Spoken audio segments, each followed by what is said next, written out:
sometimes when you're grieving, you can feel like you're all alone too. Yeah. And it's important to be around other people who are walking through the process of grief, just to know that you're normal. Yeah. I think, Yeah. like it's hard. I don't know that it's hard to allow yourself sometimes. We were talking about this before we started rolling. Like it's tough to allow yourselves to feel. We were joking when we were talking about it, but I think I was being kind of serious. Like there's times where I will get overwhelmed with grief, and it's been 10 years almost, you know. Yeah.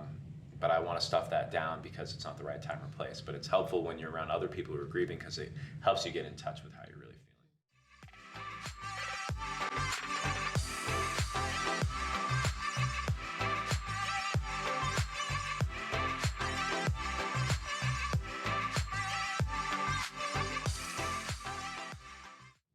Hey, what's up everybody? Welcome to Let's Talk. Today we're talking about grief during the holiday season. I have Theo with me and I've got Ashley with me, and we're talking about this because we all have one thing in common. We've lost somebody, and maybe you too have lost somebody, and every time the holiday season comes up, you start thinking about what you've lost, who you've lost, and it's a tough time for everybody.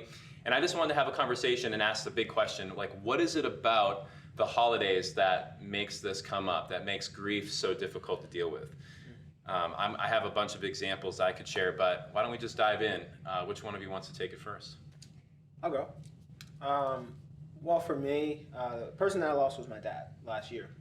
And it was kind of a double whammy because his birthday was December 24th, Christmas Eve. And so that time of year was always a big time in the house. He loved Christmas. He would annoy everybody with how much he wanted to decorate and just everything about it. He would want to, the first snow, he'd want to drive around and, you know, just see the snow and he just loved it. And so that was always just a big time. And so it was also a really happy time. And so now facing Christmases and different holidays without him makes that time not quite as happy. It's still, you know, exciting to be around family.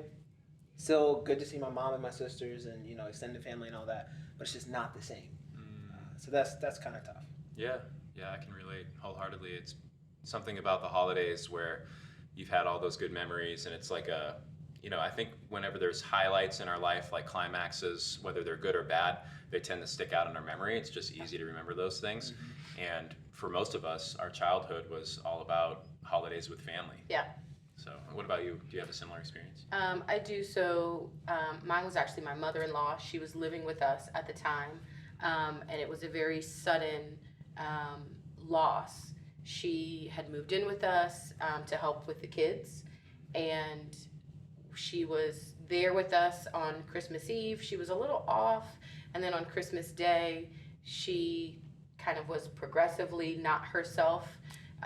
So we ended up going to the hospital. She had a brain tumor. She had to have surgery. And at that point, we were thinking like, okay, well, we're going to do this, and then she's going to get better, and you know, we'll move on from here. So we didn't have those moments to, you know, just share with her how much we loved her and you know, reminisce about the good times, because we thought like, oh, well, this is just like, this is part of it, and then we're going to be good. And she went in for surgery the next morning and never came out. So that was just a very hard time because it was right around Christmas. My husband's birthday is December 20th. So he's dealing with the loss of his mother during his birthday and the Christmas season, and she passed during that season. And one of the hardest parts for me is that she did live with us. And by us, I mean with our children. So that's who my children saw every day. When they got home from school, she was who was home. My husband and I were working and, you know, trying to keep the ship afloat. And she was making sure that they had the food to eat. And she was, you know, just snuggling up with them and so they had her every day. And to go from, you know, we're just gonna go just fix this thing, to trying to explain to, you know, a 7-year-old and a 5-year-old what just happened, like that is what's really hard for me, was in that time dealing with the loss of a loved one, myself and for my husband, but also trying to explain that to the kids. and it happened during the holiday time, and it's just, like you were saying, like when you think of Christmas as a kid, like it was a time of celebration and it was fun and it was this gathering and it's this good. But then when you have that type of situation that happens, which it happens for all of us, but when you have that type of situation that happens, then it kind of switches or just maybe steals some of the joy away, because you feel like you want that person to be there and you love them so much, and they're just not here to be a part of the history that they've helped to make. Like this is part of us. Yeah. So it's definitely hard. What about you? Yeah, similar story. It was my mom. My mom passed away. It's actually almost the 10th anniversary of her passing, almost to the day of this filming. And it's always the holiday season because it's right in mid-November that she passes away. And then, of course, you have Thanksgiving, and we always did Thanksgiving together. And my mom had this gift of being kind of the glue of the family. She was the one that was able to, it was really important that everybody was together for her. And she was able to be the one to cross the bridges and to make the calls, and she was just a connector, and she had that gift. So without her, noticing, since she's been gone, we haven't been together as families as much as we used to. And I know maybe some of my family members are watching right now, and that's on us a little bit, but my mom, Christine, used to do that so well. And so, yeah, that's tough because of that. It's also tough because you're reflecting about your mother-in-law being the one who was home and stuff like that, and around the kids. My kids had just started to get to know her.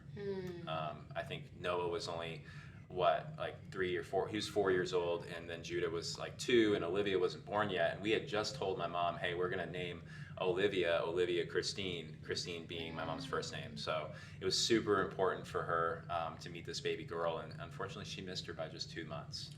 Just fell shy. So super sad, never easy to talk about or to think about. This time of year I always just get melancholy, and I really don't even cognizantly think about it. It just is sort of in my heart and mind, like this date is coming closer, and then on the day I'm always just like trying to not feel sad and not be depressed, because there's so much to be grateful for. But I do think, man, how cool would it be if mom could be here this year? How cool would it be for my mom to see Noah, Judah, and Olivia, those are my kids, and Renee, and be able to see all of them so grown up and all that they're doing, and get to know their personalities. Olivia really reminds me of my mom. And anybody who knows my mom or knew my mom sees Olivia as like, oh wow, gosh, Dave, she's like a clone of your mom. She's got the same personality. She looks like her. She's just as funny as she is. All of those things come from my mom. So yeah, the holidays are tough because, it's tough with finances. It's tough with expectations. It's tough with scheduling, and it's tough to see people that you don't see all the time. But then it's also tough because you remember all the people who have passed and who should be there or who were there, and the ones that made it so special. So for me, the holidays have never been quite the same without my mom, because she made them so incredibly special. And I'm sure a lot of people who are viewing or listening right now have had similar experiences, know what we're talking about today. So the question that I want to ask now is, how do we manage? What do we do with these people who have, with the memories of these people who have lost? How do we go into the holiday season, and how do we remember them well through it all? What do you guys think? Well, my family's always been talkers.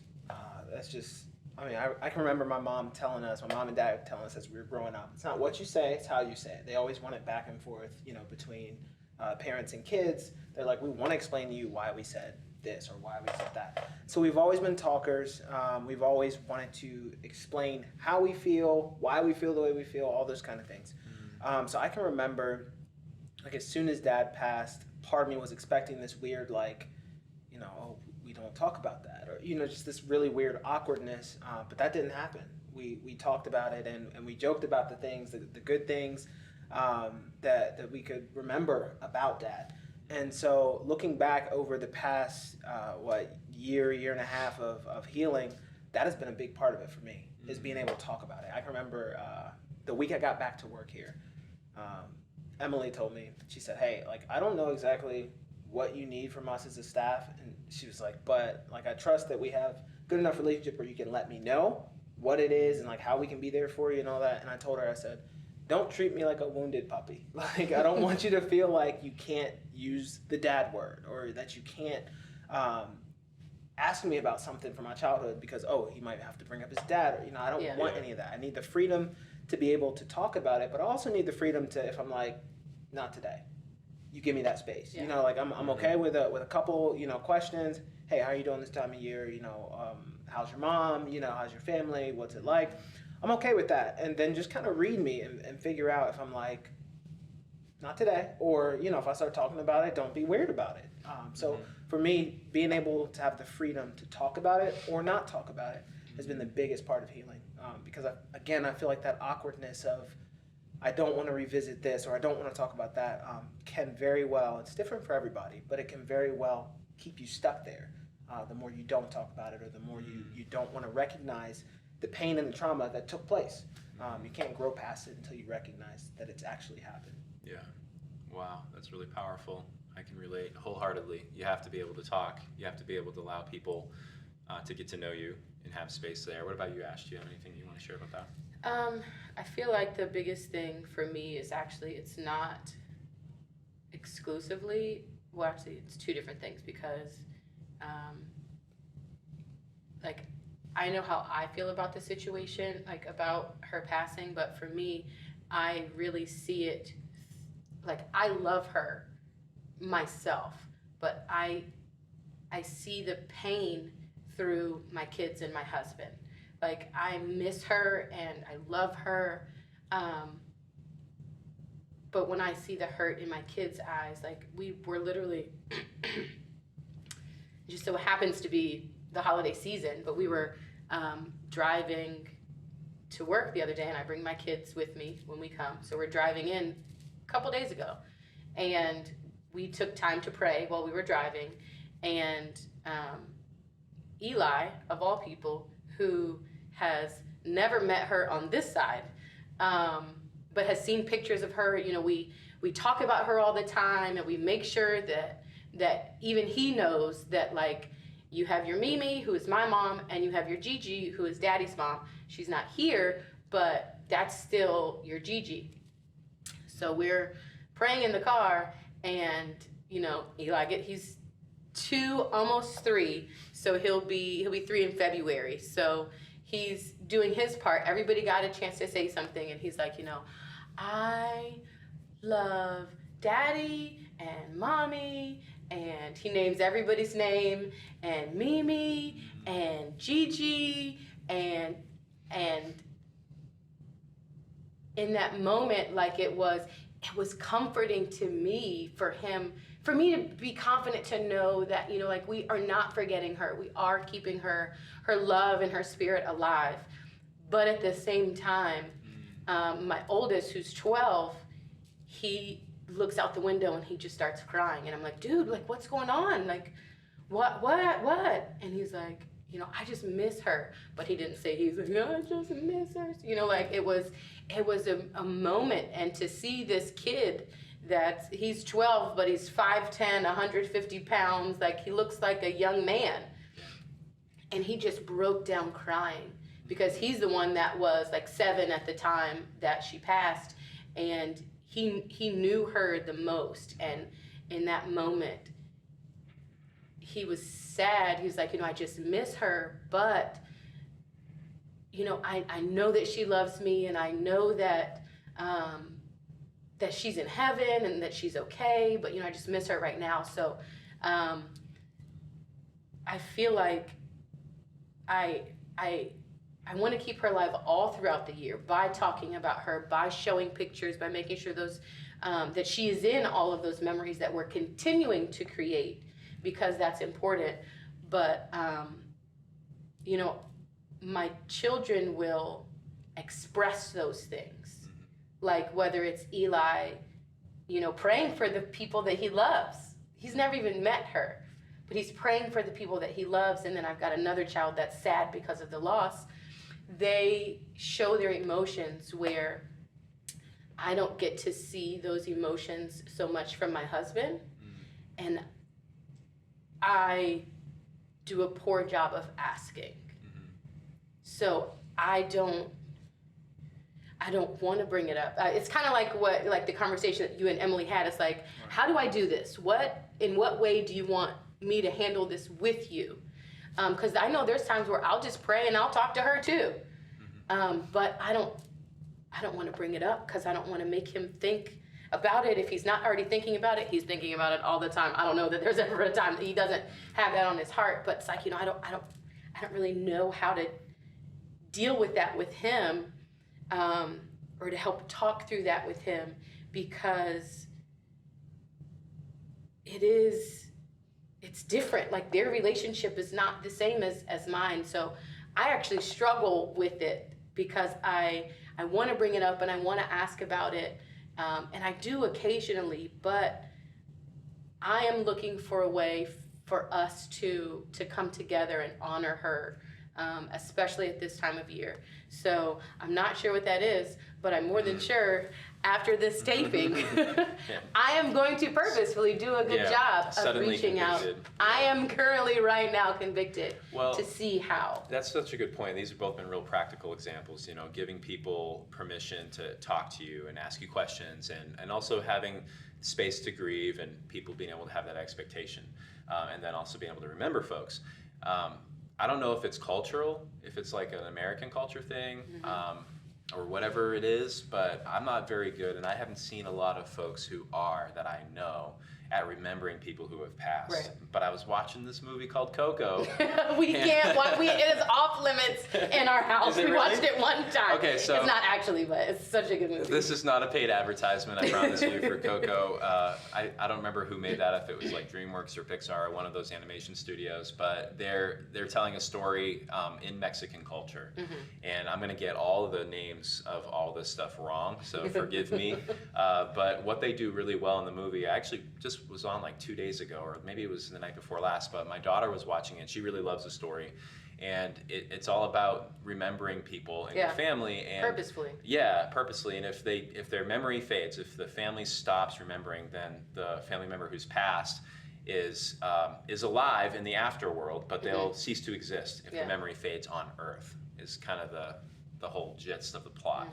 And there's a lot of stuff that happens, but what I really took away from it was, man, like, they do such a good job. If that's actually how things are in Mexican culture, and people take the memory of their loved ones so seriously that they have a place in their home where they are remembered, and there's a portion of the holidays where they go and they actually, like, not pay homage, but they acknowledge that person, who they were in the family, and teach the children about who they were generations past.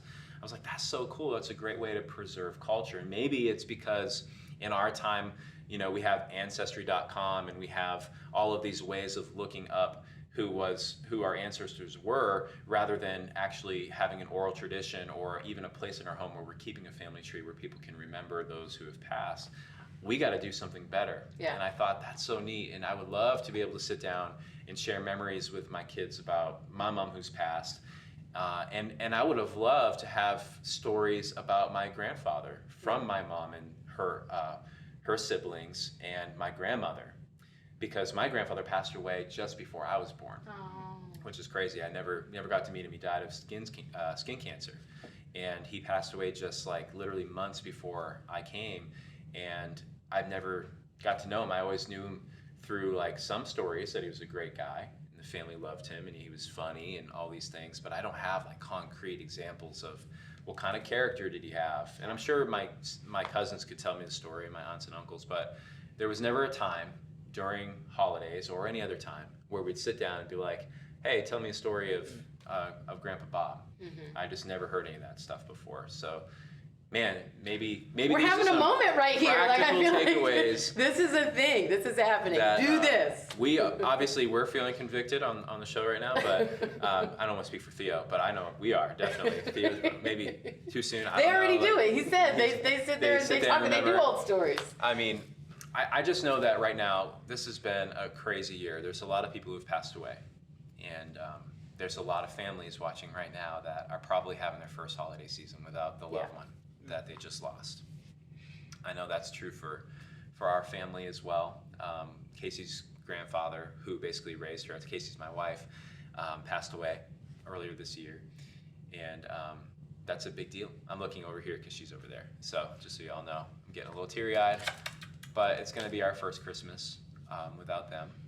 And we're not alone. He didn't pass away from COVID, but there's a lot of people who have lost somebody from COVID or for many different reasons. And if anything, you should know that, it's going to be a tough holiday season for you for your first time around.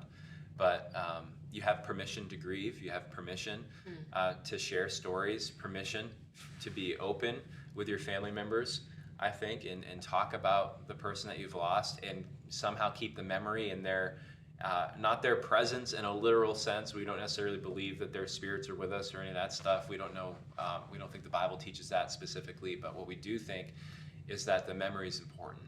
And not just because Coco says so, but because it matters. Like, these people made a difference. They're part of who we are, and they've shaped us and made a difference in our lives that will hopefully impact not only our life, but our kids' lives and our kids' kids.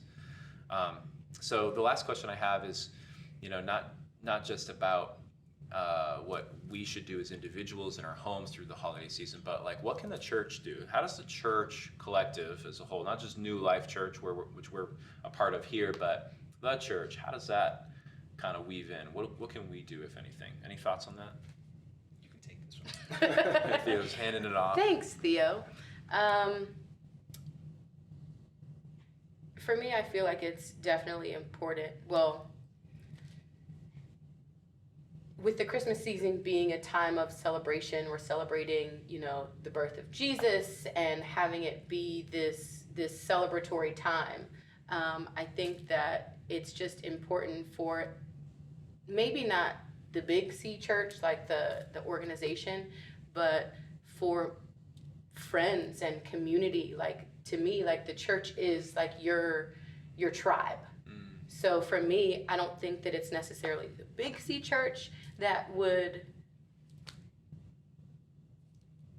play as big of a role in this, I think, as it is with our communities, with the people that we have decided to do life with.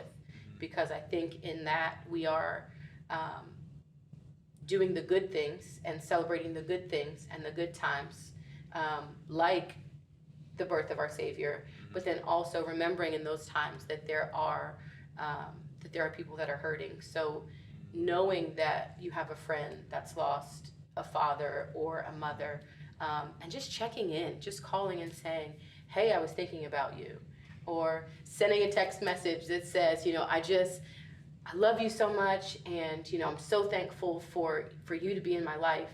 And especially if it's a loved one that they've lost, maybe they don't hear that like they used to, especially if it's a parent or a loved one that would be that encouraging person for them. Like, just to be a church family and be people that are there for one another. I think that's definitely something that we can do as individuals. But I think it's also important for us to turn back to the Word and pray during those times and just ask for a peace beyond all understanding. Like, just to know that the Holy Spirit is with you in that moment, and it's just, you can grieve and you can, feel the things that you need to feel, but at the same time, it doesn't drag you so far down that you can't function and you're so hurt and you're depressed and devastated, and like, you can feel what you need, but know that in all things that God is there with you in that moment, and that you will be able to get through and persevere, because it has been shown to us that no matter what, we can continue to go because God's with us. So, sorry, something that I feel like the church as a whole, the Big C church, could do is to realize that it's as much practical as it is like spiritual. And really famous Bible stories when Jesus rose Lazarus from the dead. And I love the fact that he showed up and he was spiritual. He said he's gonna, anyone who dies in me is gonna rise again. He talks about the resurrection, all this stuff. But he gets really practical and really even emotional, and he cries with the two sisters as Jesus wept. And so I feel like as a church we need to get a handle on the practical, which is understanding the stages of grief and keeping track of your people. As Ashley was saying, if you know that someone in your congregation or someone on your staff has lost someone, be ready to reach out to them, figure out how they're doing, and also kind of keep track of like, oh, they might be around this stage in their grieving process. Are they at the just broken in a puddle spot, or are they in the denial spot? Are they keeping things bottled up? Just getting a grasp on that, and then also keeping a grasp on the spiritual and what that could be doing to the person spiritually. Because, as I said earlier, if you haven't recognized the loss that has happened, then you can't grow past it, and then that's also going to hurt you spiritually. Yeah. So if you've got someone in your congregation who has not addressed the trauma and the pain that has happened through loss, then they're going to be stuck spiritually as well. And so I feel like the Big C Church could do better at getting a grasp on the practical and the spiritual, and kind of balancing those things out. Man, that ties in really well with what I was thinking about. I've been really thinking about the church's role in the event of celebrating a person's life. I don't know when it happened, but somewhere along the line, death became a business, and it was always supposed to be a ministry. And I think it became a business, and I'm not like an economist or a business person, so I don't want to speak like authoritatively on this, but somewhere along the line, we outsourced the business of caring for that person who had passed, which was a church thing, and handed it over to, morticians and funeral homes and that whole business. And, it's like kind of the American way, the Western way, not just the American way, it's unfair, but it's a Western thing. And churches took sort of a back seat in that whole process of how do families relate with their loved one who's passed, their physical body. A lot of people are just like, I can't, in American culture, I just can't even. I can't look at them, I can't be around them. And I just think that's just not right. And I know that I've had that same visceral response that anybody would have naturally seeing a person who's passed away. My own mom, it was tragic and it was a total accident. I think her heart just gave out. She just passed like suddenly. And we didn't know what happened. Ambulance went by, went down to the hospital. My dad was hysterical. I was not sure what was going on. I was trying to play it cool. I was holding out hope that she was okay, but nobody's talking to us. We don't hear anything. And then boom, they bring me in a room. Sorry, Mr. Sylvain, she's passed away. And I go in and there she is. And there was this like, oh my gosh moment. Like her soul in spirit is not with her now. This is just her body. My mom's gone. And it was just so strange. And I felt like I should have, in my flesh, I wanted to reject her. But I knew that would have been wrong in the moment. Like that would have been disgraceful. And there was this deeper longing, and there's almost like the Holy Spirit whispering to me, like it's okay to be near her. And I don't want to be hyper spiritual about it, but I think what I'm trying to touch on is that the church, if anything, can make this ministry of helping families not only honor and celebrate and remember their loved one who's passed, part of their ministry, but do it with an extreme excellence and not just make it the job of the funeral home. Funeral homes have really stepped up. I got to hand it to the funeral home, business. They've done a great job. I think of the ones that I've done business with in the past, and as a pastor worked with over the years, doing funerals in funeral homes instead of churches, or being part of them for whatever reason, and seeing them do an amazing job, and all the like little fine touches that churches should do well, and the communities should do well, right? And the pastors and the ministry teams following up with people should be present for. Those are the times that the church really can shine, in the places where life and death and the liminal space between that, of people passing over, and how the church ministers to folks who are dealing with that. I think we can really shine. The church can really shine and do excellent stuff there. And I'm grateful to be part of a church. Here at New Life, we see a lot of funerals, and we have amazing people who are part of making that happen, and do it with a grace and an excellence that, I think is just a great example, and that other churches should emulate. But I agree with that, and I had one other little thing to add. I think that I was thinking more so from the holiday perspective, but I think that one great thing that a lot of churches do, I know our church does, is grief share. I think that is something that is really important to have available to everyone, whether they're a member of the church or not. Yeah. Like, that is a way to just connect people back to a community, and conveniently for us, like, it is, it comes from a spiritual perspective. Yeah. And to have Grief Share available to talk to other people that can relate to exactly what you're going through and can walk through that with you, I think that's really important. So, I mean, I think just even, especially during the holiday time, since that's kind of what we're talking about, to make sure that that is talked about, like, during the holiday time. This is a hard time for a lot of people, and, you know, we have this opportunity. I think we just wrapped our Grief Share up. Yeah, it finished Somewhat up recently. this past week. Yeah. So, but just making sure that people know, like, if you're struggling right now, we do have this ministry that you can turn to.